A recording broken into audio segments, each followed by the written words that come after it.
माता की, भारत माता की, भारत माता की, छत्रपति शिवाजी महाराज की, छत्रपति शिवाजी महाराज की, संत विश्वेश्वर महाराज की, संत विश्वेश्वर महाराज की। जय श्री राम, जय जय श्री राम। मंच पर उपस्थित भारतीय जनता पार्टी के प्रदेश के अध्यक्ष, अत्यंत कर्मठ कार्यकर्ता श्री चंद्रशेखर बावनकुले जी, सांसद सोलापुर श्री जय सिद्धेश्वर महास्वामी, मंच पर उपस्थित यहां के विधायक श्री सुभाष देशमुख, श्री विजय कुमार देशमुख जी, श्री सचिन को कल्याण शेट्टी जी, माननीय मंत्री चंद्रकांत दादा पाटिल जी, भारतीय जनता पार्टी के जिला के अध्यक्ष श्री नरेंद्र काले जी, लोकसभा के संयोजक विक्रम देशमुख जी, लोकसभा के भारतीय जनता पार्टी के प्रत्याशी श्री राम सतपुते जी, संतोष पवार जी, मनीष काले जी, और अभी मेरे साथ ही आज के इस कार्यक्रम में यहां पर उपस्थित महाराष्ट्र सरकार के मंत्री, शिवसेना के उपनेता माननीय श्री गुलाबराव पाटिल जी, भारतीय जनता पार्टी, एनसीपी, शिवसेना और एनडीए गठबंधन से जुड़े हुए हमारे सभी पदाधिकारीगण भारी संख्या में सोलापुर की इस प्रतिष्ठित लोकसभा सीट पर उपस्थित मेरे सभी उपस्थित बहनों और भाइयों, एक ऐसी पावन भूमि जिसके मध्य में रेवण सिद्ध, पश्चिम में भागवत का पंढरपुर, पूरब में स्वामी समर्थ जी का अक्कलकोट, उत्तर में आई भवानी का तुलजापुर और दक्षिण में गुरुदेव दत्त जी का गाणनापुर स्थित है। ऐसी पावन धरा को कोटि कोटि नमन करते हुए मैं आप सभी का हृदय से अभिनंदन करता हूं, सादर अभिवादन करता हूं। बहनों और भाइयों, मैं उत्तर प्रदेश मर्यादा पुरुषोत्तम प्रभु श्री राम की पावन धरा से आपके बीच में कुछ अनुरोध करने के लिए आया हूं। सबसे पहले तो मैं आपका अभिनंदन और आपका स्वागत करता हूं और आपका आभार भी व्यक्त करता हूं कि श्री राम जन्मभूमि आंदोलन के दौरान महाराष्ट्र के हमारे सभी भाजपा शिवसेना के कार्यकर्ताओं ने, महाराष्ट्र के हमारे वीर कार्यकर्ताओं ने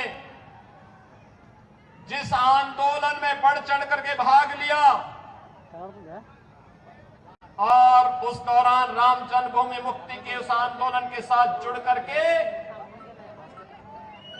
सफलता अर्जित की, आज प्रधानमंत्री मोदी जी के प्रयास से और आप सबके सहयोग से अयोध्या में भगवान राम का भव्य मंदिर बन गया है। अयोध्या में प्रभु राम का ये भव्य मंदिर हम सब भारतवासियों के लिए भव्य भारत के राष्ट्र मंदिर का एक चित्रण प्रस्तुत करता है।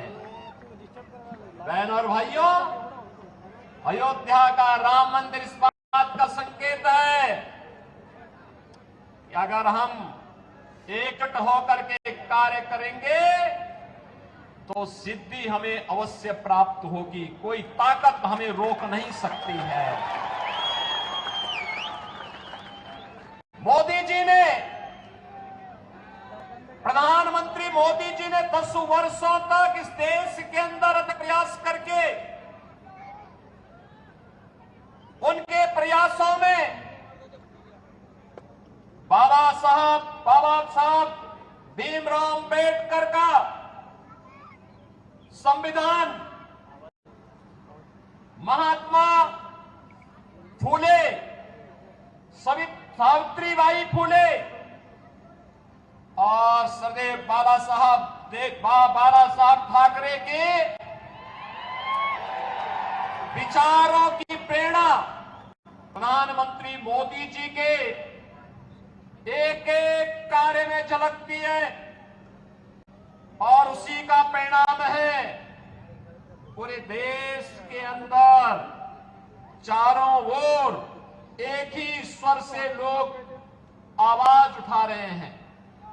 बहनों और भाइयों, 2 चरणों के चुनाव संपन्न हो चुके हैं। 543 में से 191 सीटों पर चुनाव हो गए।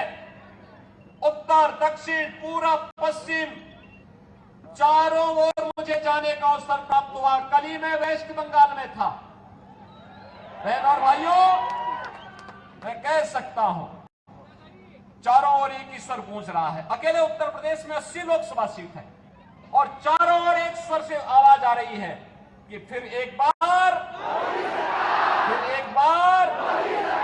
मोदी सरकार का, ये मोदी सरकार का जो स्वर गूंज रहा है वैसे ही नहीं गूंज रहा है।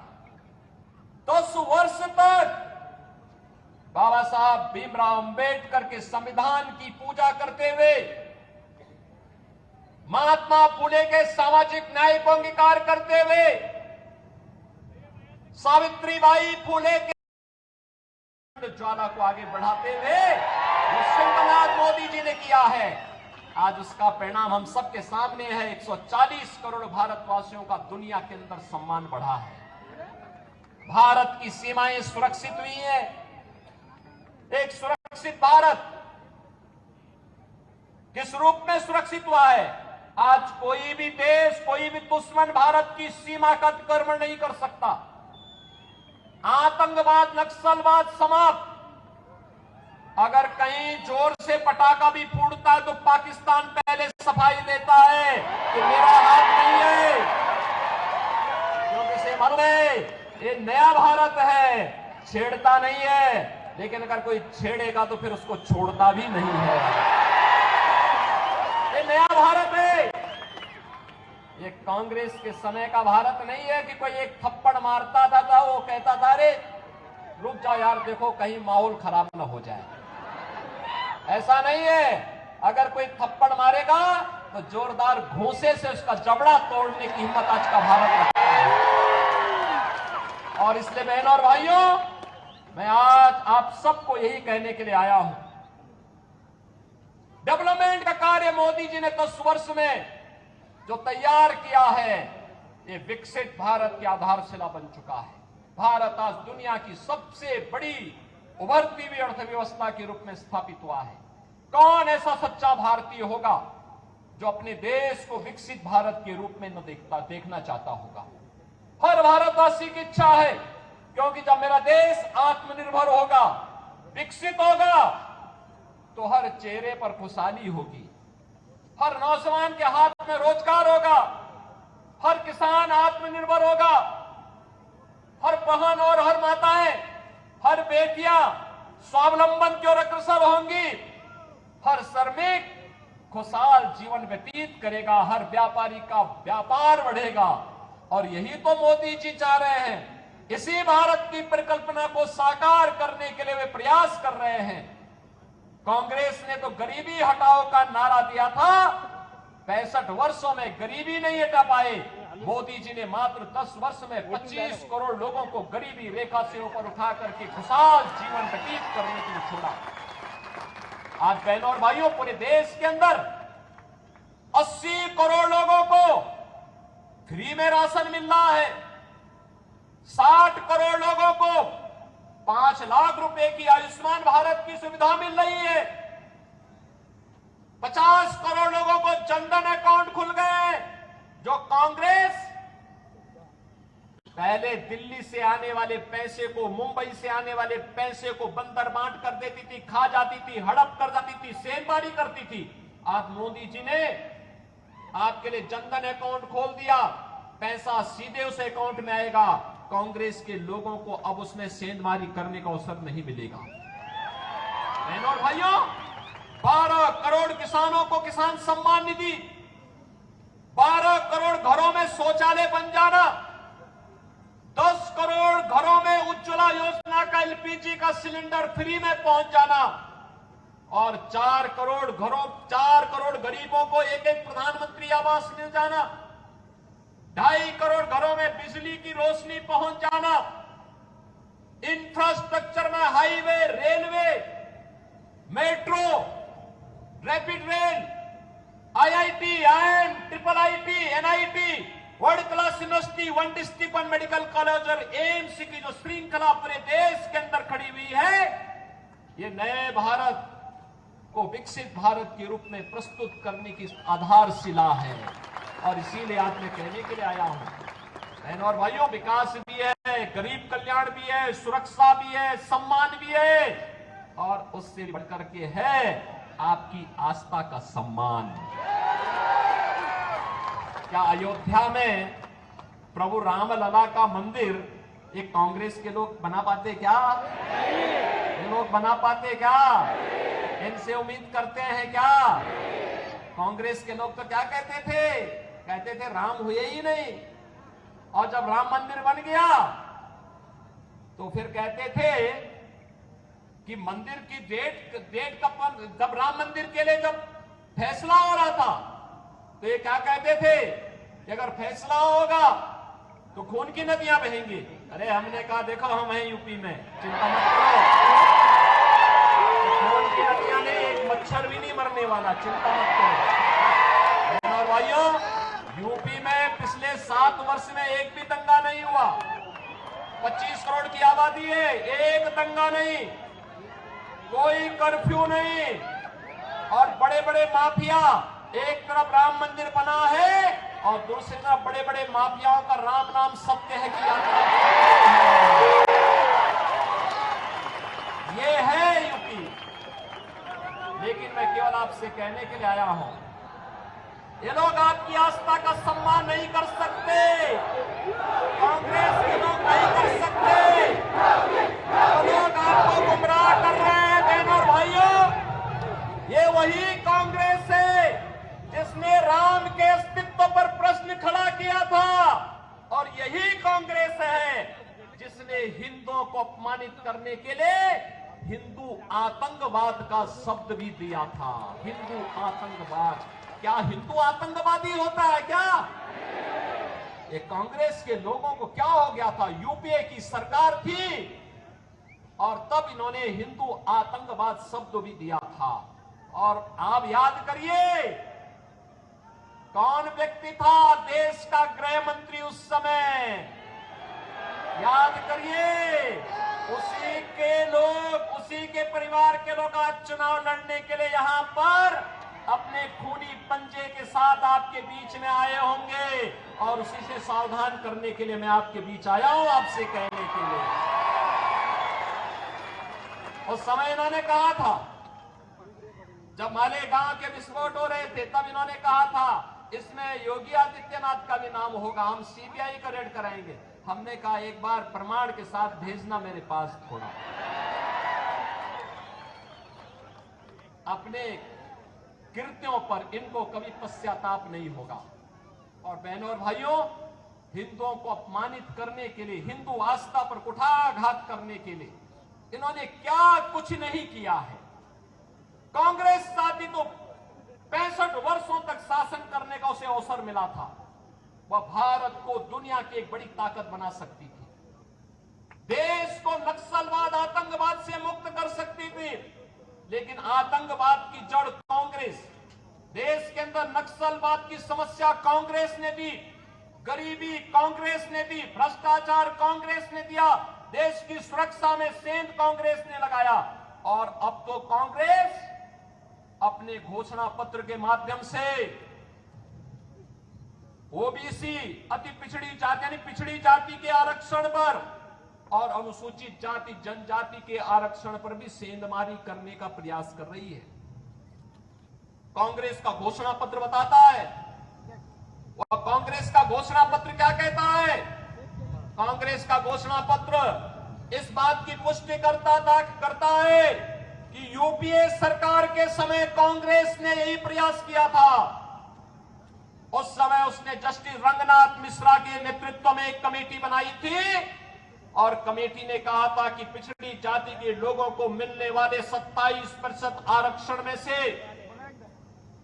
6% मुसलमानों को दे देना चाहिए। क्या हम अपने पिछड़ी जाति के लोगों के हक को किसी दूसरे को बांटने देंगे क्या? हिंदुओं का आरक्षण किसी को मिलना चाहिए क्या? और सच्चर कमेटी गठित करके इन्होंने मुसलमानों की कुछ जातियों को अनुसूचित जाति में शामिल करने का प्रयास किया था। वो तो भारतीय जनता पार्टी थी, विरोध किया था, तब ये बच पाया था। आज गुमराह कर रहे हैं कांग्रेस के लोग। ये अनुसूचित जाति, जनजाति और पिछड़ी जाति के आरक्षण में सेंध लगाने के लिए आज कांग्रेस ने साजिश रच दी है और इसीलिए अब वह तमाम प्रकार के झूठ का सहारा ले रही है। और बहनों और भाइयों, मैं इसीलिए आपसे कहना चाहता हूं, कांग्रेस के नेतृत्व में जो महागठबंधन बना है देश के अंदर, बहनों और भाइयों, ये देश की महासमस्या है। इस समस्या को जितनी जल्दी आप अपने से दूर कर पाएंगे, देश उतनी तेजी के साथ आगे बढ़ पाएगा। ये भारत के विकास का बैरियर है। ये आतंकवाद, नक्सलवाद की समस्या में सबसे बड़े बैरियर है। ये देश के अंदर आपको बांटेंगे। पहले कांग्रेस गुमराह करने के लिए क्या कार्य कर रही है? इसके लिए इसने आपको क्या एक झुंझुना पकड़ाया है? ये कह रही है हम पहले जातीय जनगणना करेंगे, जातीय जनगणना करके हिंदुओं की जातियों को आपस में लड़ाएंगे, फिर आपस में लड़ाने के बाद जब आरक्षण का मुद्दा इनके मुद्दे से अलग हो जाएगा, उसमें लोगों का ध्यान आपस में लड़ने में ही हिंदू लड़ने लग जाएगा, उसके बाद चुपचाप आपके हक पर ये उसको मुसलमानों को देने का काम करेंगे और फिर भारत के इस्लामीकरण का, तालिबानीकरण की एक रूपरेखा अपने घोषणा पत्र के अनुसार कांग्रेस तैयार कर देगी। हमें कांग्रेस के इस मंसूबे को सफल नहीं होने देना है। बहनों और भाइयों, इस देश का फिर से मजहब के आधार पर बंटवारा नहीं होने देना है और इसके लिए चाहे कोई भी कुर्बानी देनी पड़े, हमें इसके लिए अपने आप को तैयार करना है। और इसीलिए हम आए हैं। आज जो परिवर्तन आपको देश के अंदर देखने को मिल रहा है, ये परिवर्तन का नेतृत्व करता, इसके सारथी हैं देश के प्रधानमंत्री मोदी जी। और आज हमारा दायित्व बनता है 10 वर्ष तक बिना रुके, बिना डिगे, बिना झुके मोदी जी ने देश के विकास के लिए 24 घंटे 365 दिन लगातार 10 वर्ष तक काम किया है। और आज इसीलिए मैं आपसे अपील करने के लिए आया हूं, अगर मोदी जी अपने स्तर पर मेहनत करते हैं, कार्य करते हैं, देश के लिए सोचते हैं, नेशन फर्स्ट के लिए कार्य करते हैं, मोदी जी नेशन फर्स्ट की बात करते हैं और कांग्रेस और उनके गठबंधन के लोग फैमिली फर्स्ट की बात करते हैं। यही अंतर है। मोदी जी देश की बात करते हैं, वे परिवार की बात करते हैं। मोदी जी कहते हैं भारत को विकसित बनाएंगे, वे कहते हैं नहीं, हम भारत को बंटाधार कर देंगे, बांटना चाहते हैं देश को। क्या भारत को बांटने वालों का साथ देंगे क्या? बहनों और भाइयों, देश के अंदर जो सुरक्षा का माहौल है, देश के अंदर विकास का जो माहौल है, भारत का जो दुनिया के अंदर सम्मान बढ़ा है, मोदी जी नेतृत्व करता है, मोदी जी को श्रेय जाता है, लेकिन उससे बढ़कर का श्रेय आपको है, क्योंकि आपने मोदी जी पे विश्वास किया है। और इसीलिए इसके लिए मैं आपका अभिनंदन करता हूं और इसीलिए आपसे अपील करता हूं, आपका एक वोट, आपका एक वोट अगर गलत दिशा में जाता है, आतंकवाद का पुराना दौर वापस आ जाता है। लेकिन अगर भारतीय जनता पार्टी के पक्ष में जाता है, आत्मनिर्भर और विकसित भारत की परिकल्पना को साकार करता है। जहां राम मंदिर भी है, जहां बाबा साहब भीमराव अंबेडकर के पंचतीर्थ भी है, जहां पर भारत की आस्था के प्रतीक पूज्य संतों का सम्मान भी है, और जहां पर गांव गरीब सबके विकास की, सबका साथ और सबके विकास की भावनाओं के अनुरूप कोई नहीं कह सकता कि मोदी जी ने 10 वर्ष में किसी का चेहरा देखकर की योजना का लाभ दिया हो। भारत का नागरिक हो, जरूरतमंद हो, उनको योजना का लाभ मिलना चाहिए। मोदी जी ने पहले दिन कहा सबका साथ सबका विकास। तो सबका साथ और सबके विकास में कहां से बात आती है, कहां से संविधान बदलने की बात आती है? मोदी जी तो बाबा साहब भीमराव अंबेडकर के संविधान की पूजा करते हैं। याद करिए, जब भारत का नया संसद बन रहा था, मोदी जी बाबा साहब भीमराव अंबेडकर जी के संविधान को सिर पे रख करके लेके जा रहे थे, कह रहे थे हमारे भारत का सबसे पवित्र ग्रंथ है, स्वतंत्र भारत का सबसे पवित्र ग्रंथ है। क्या कांग्रेस के लोगों ने कभी ये काम किया? कभी नहीं किया, करेंगे भी नहीं। इन्होंने तो बाबा साहब भीमराव अंबेडकर का जितना अपमान कांग्रेस ने किया, किसी और ने किया ही नहीं होगा। और इसलिए बहनों और भाइयों, इनके बहकावे में आने की आवश्यकता नहीं। याद रखना, जिन लोगों ने राम मंदिर के मार्ग में रोड़े अटकाए हैं, जिन लोगों ने हिंदुओं को आतंकवादी कहा है, हमारा वोट अगर उनकी तरफ जाता है तो बहनों और भाइयों, आने वाली पीढ़ी कभी हमें माफ नहीं करेगी, कभी माफ नहीं करेगी। और इसीलिए मैं आपसे अपील करने के लिए आया हूं, पूरे देश के अंदर जो आवाज है, एक ही आवाज है, एक ही स्वर है, जो राम को लाए हैं हम उनको, जो राम को लाए हैं हम उनको लाएंगे। और मोदी जी 500 वर्षों के बाद प्रभु राम को अयोध्या में विराजमान कराए हैं। और इसीलिए मैं आप सबसे अपील करूंगा कि मोदी जी को फिर से हम देश की सत्ता सौंपेंगे। ये सोलापुर का संकल्प होना चाहिए। सहमत है? सहमत है? सभी लोग सहमत हैं?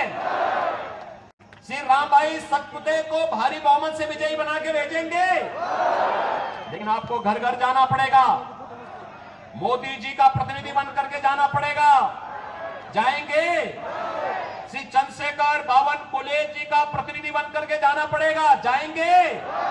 श्री देवेंद्र फडणवीस का प्रतिनिधि बन करके जाना पड़ेगा। जाएंगे? मुख्यमंत्री शिंदे जी का प्रतिनिधि बन करके जाना पड़ेगा। जाएंगे? सभी लोग सहमत हैं? बहनों और भाइयों, बहुमत से विजयी बनाएंगे तो आपको भी हम आश्वासन देते हैं, जैसा परिवर्तन आपको यूपी में दिखाई दिया है, वैसे ही परिवर्तन पूरे देश के अंदर भारतीय जनता पार्टी सरकारों के अंदर देखने को मिलेगा। सहमत है ना? सभी लोग सहमत हैं? तो फिर मेरे साथ बोलेंगे, भारत माता की, भारत माता